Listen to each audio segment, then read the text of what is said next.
10º passo. Continuamos fazendo o inventário pessoal e quando estávamos errados, nós o admitíamos prontamente.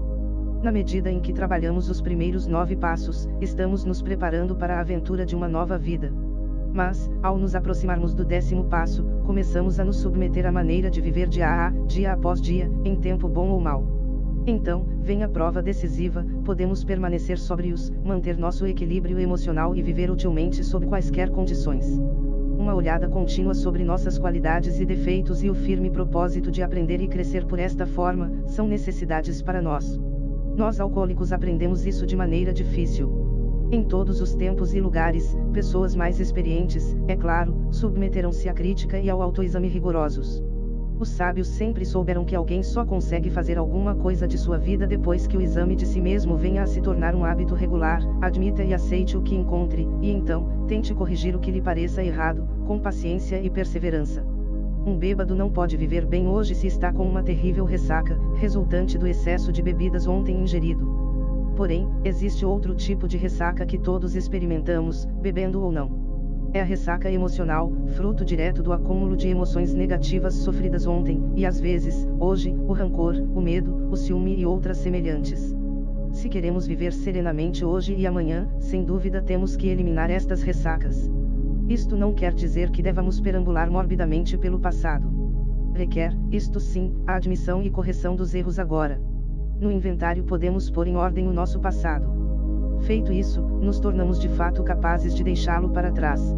Se nosso balanço é feito com cuidado e se tivermos obtido paz conosco mesmos, segue-se a convicção de que os desafios do amanhã poderão ser encarados à medida em que se apresentem.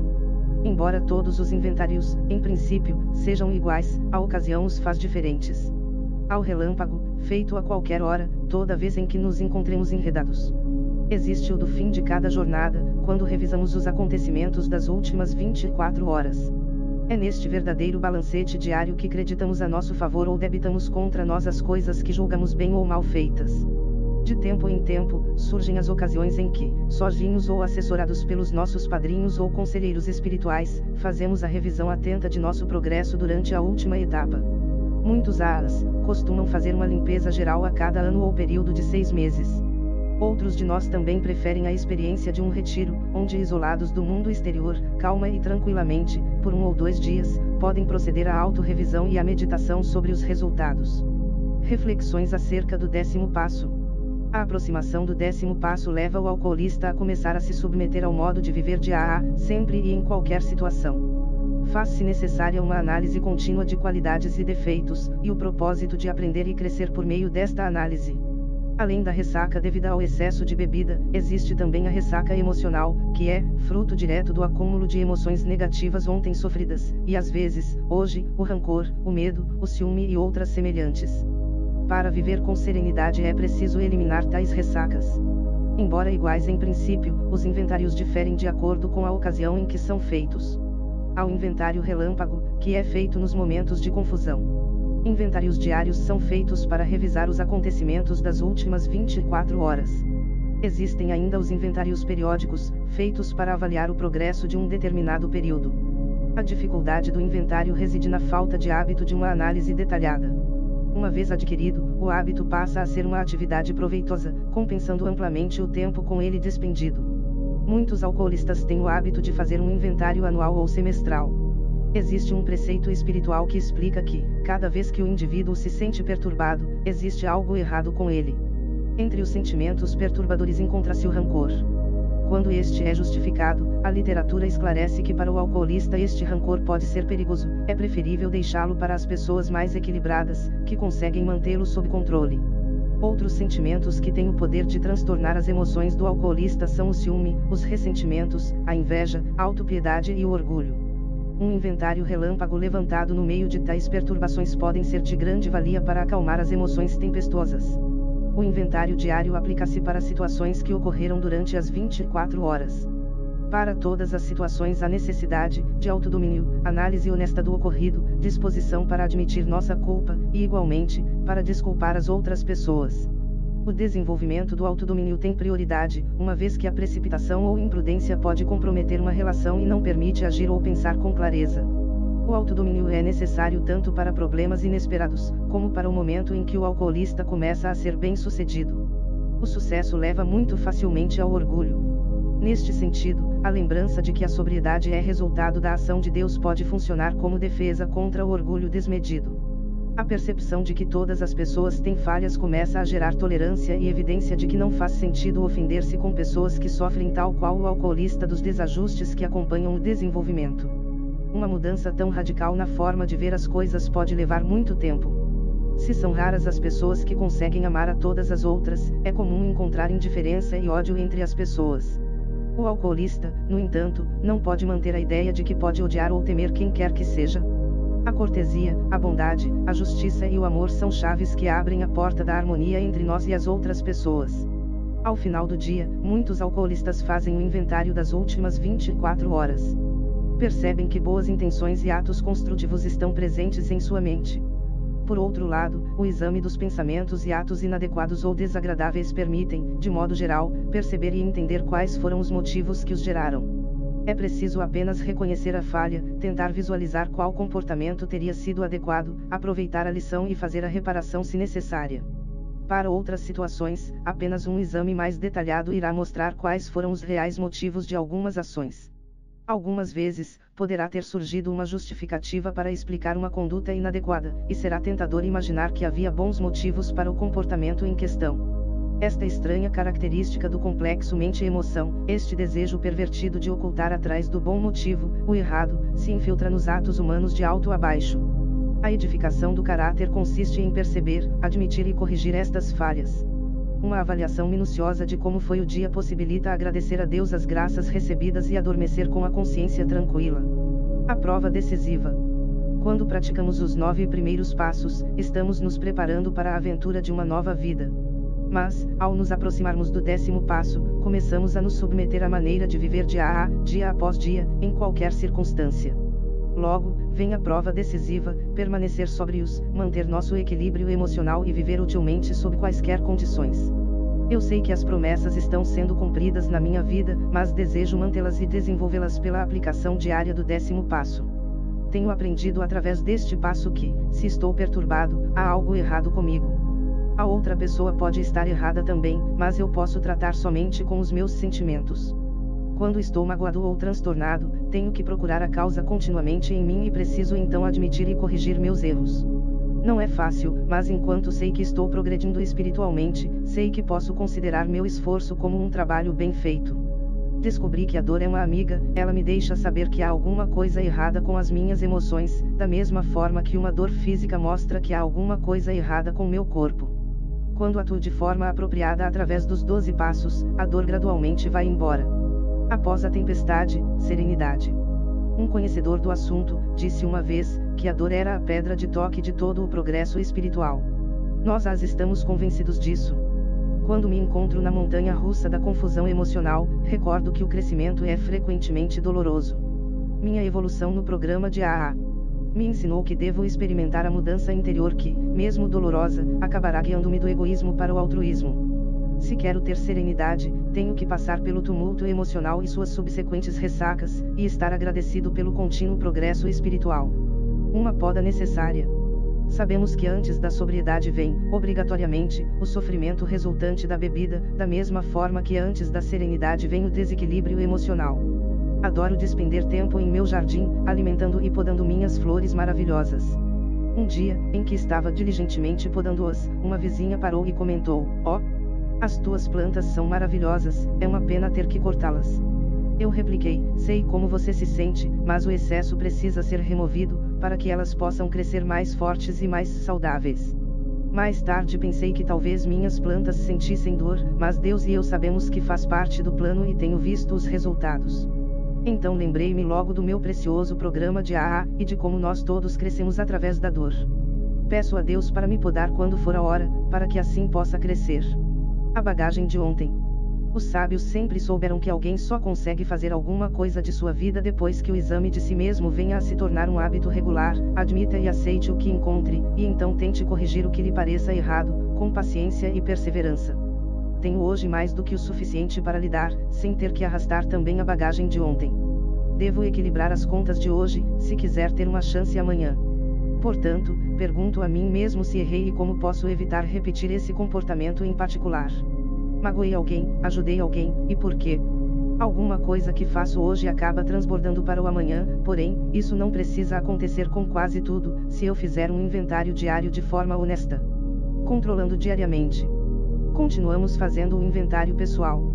O axioma espiritual referido no 10º passo: toda vez em que estivermos perturbados, não importa qual a causa, há alguma coisa errada conosco. Também me diz que não existem exceções a isto. Não importa o quanto os outros pareçam ser irrazoáveis, eu sou responsável para não reagir negativamente. Independente do que está acontecendo à minha volta, sempre terei a prerrogativa e a responsabilidade de decidir o que acontece dentro de mim. Eu sou o criador de minha própria realidade. Quando faço meu inventário diário, sei que devo parar de julgar os outros. Se julgo os outros, provavelmente estou julgando a mim mesmo. Quem mais me perturba é meu melhor professor. Tenho muito que aprender com ele ou com ela, e em meu coração, deveria agradecer a essa pessoa. Inventário diário. E quando estávamos errados, nós o admitíamos prontamente. Eu estava começando a me aproximar de minha nova vida de sobriedade com um entusiasmo incomum. Novos amigos estavam aparecendo e algumas de minhas amizades danificadas começavam a ser reparadas. A vida era excitante e comecei a gostar até mesmo do meu trabalho, tornando-me tão confiante a ponto de emitir um relatório sobre a falta de acompanhamento cuidadoso com alguns de nossos clientes. Um dia, um colega me informou que meu chefe estava realmente preocupado porque uma queixa, apresentada sem o seu conhecimento, tinha lhe causado muito desconforto com seus superiores. Eu sabia que meu relatório tinha criado o problema, e comecei a me sentir responsável pela dificuldade de meu chefe. Discutindo o assunto, meu colega tentou me tranquilizar, dizendo que não havia necessidade de pedir desculpas, mas logo me convenci de que precisava fazer alguma coisa, independente das consequências. Quando me aproximei de meu chefe, confessei minha parte em suas dificuldades, ele ficou surpreso. Porém, coisas inesperadas resultaram de nosso encontro, e nós fomos capazes de concordar em interagir mais diretamente e de forma efetiva no futuro. Um preceito espiritual. É um preceito espiritual, que cada vez que estamos perturbados, seja qual for a causa, alguma coisa em nós está errada. Eu nunca entendi realmente o preceito espiritual do 10º passo, até ter a seguinte experiência. Estava sentado lendo em meu quarto, de madrugada quando, subitamente, ouvi meus cachorros latindo no pátio de trás. Meus vizinhos desaprovam este barulho, assim, com uma mistura de sentimentos de raiva e vergonha, bem como do medo da desaprovação de meus vizinhos, chamei os cachorros imediatamente. Várias semanas mais tarde, a mesma situação se repetiu, exatamente da mesma maneira, mas eu estava me sentindo em paz comigo mesmo e fui capaz de aceitar a situação. Cachorros sempre latem, e calmamente, chamei os cachorros. Os dois incidentes me ensinaram que, quando uma pessoa experimenta eventos quase idênticos e reage de duas maneiras diferentes, significa que não é a situação que é de extrema importância, mas a condição espiritual da pessoa. Sentimentos vêm de dentro, não das circunstâncias exteriores. Quando minha condição espiritual é positiva, eu reajo positivamente. Consertando a mim, não a você. Se ao sermos ofendidos, nos irritamos, é sinal de que também estamos errados. Que alívio eu senti quando me mostraram esta passagem. De repente vi que podia fazer alguma coisa a respeito de minha raiva, podia consertar-me ao invés de tentar consertar os outros. Acredito que não há exceções a este preceito. Quando estou com raiva, ela está sempre autocentrada. Preciso continuar me lembrando que sou humano e que estou fazendo o melhor que posso, mesmo quando este melhor é pouco. Assim, peço a Deus para remover minha raiva e deixar-me realmente livre. Autodomínio. Nosso primeiro alvo deve ser o desenvolvimento do autodomínio. Minha viagem para o trabalho me dá a oportunidade para fazer um autoexame. Um dia, quando fazia essa viagem, comecei a rever o meu progresso na sobriedade e não fiquei feliz com o que vi. Esperei com o passar do dia, trabalhando, esquecer esses pensamentos incômodos. Porém, como ia aparecendo um desapontamento após outro, meu descontentamento somente aumentou e as pressões dentro de mim continuaram subindo. Me recolhi para uma mesa isolada na sala da firma e me perguntei como poderia aproveitar melhor o restante do dia. Antigamente, quando as coisas iam mal, instintivamente desejava lutar contra.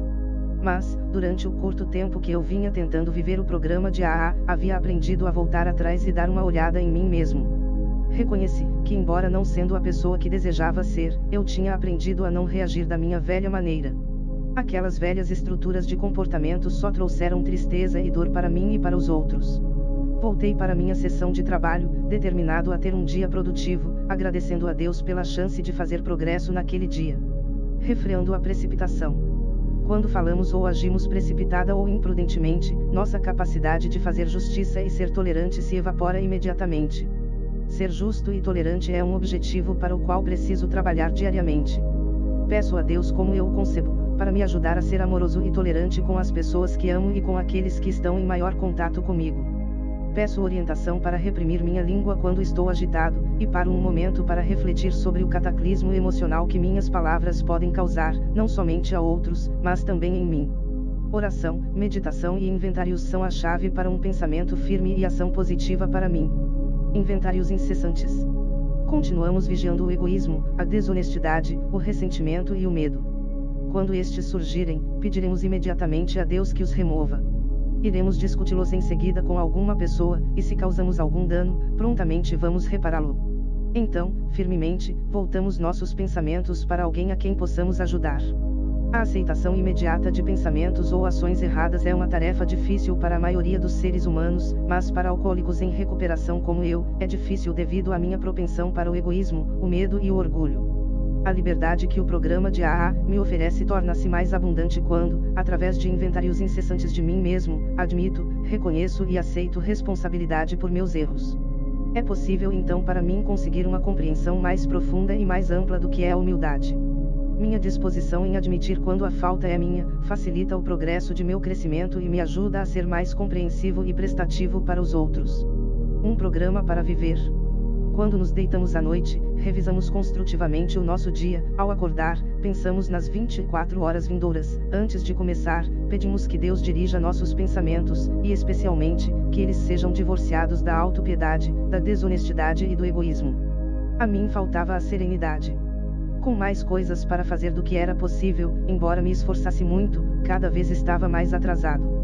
Preocupações sobre coisas não feitas ontem e medo pelos prazos de entrega amanhã, negavam-me a calma de que eu precisava para ser eficaz a cada dia.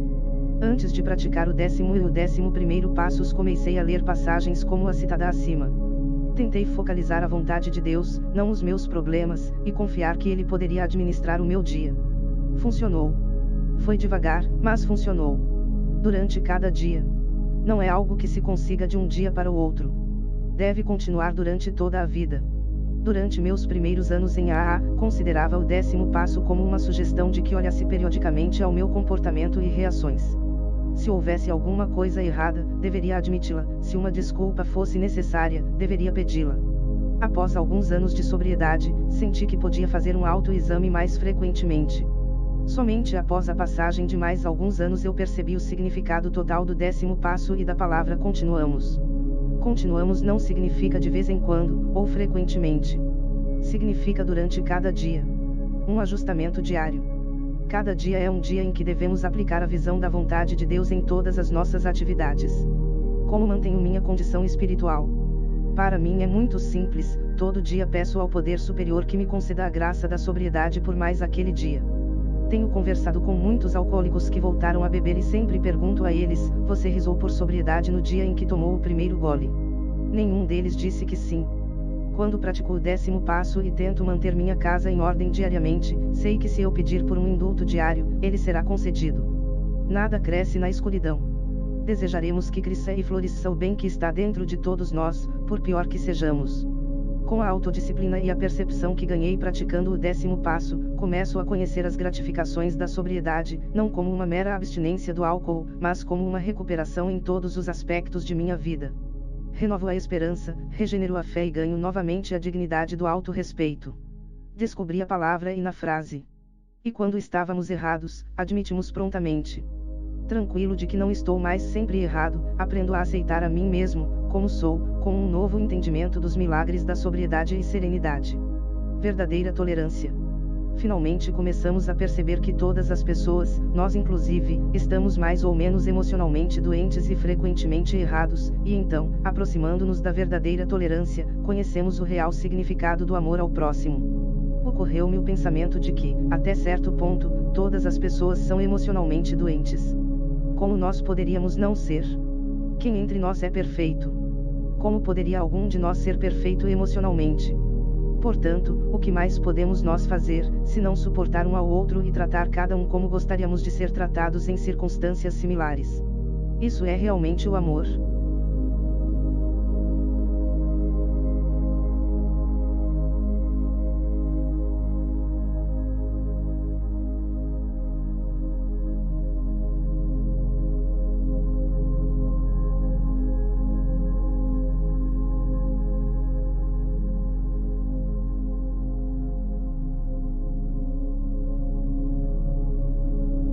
Décimo passo.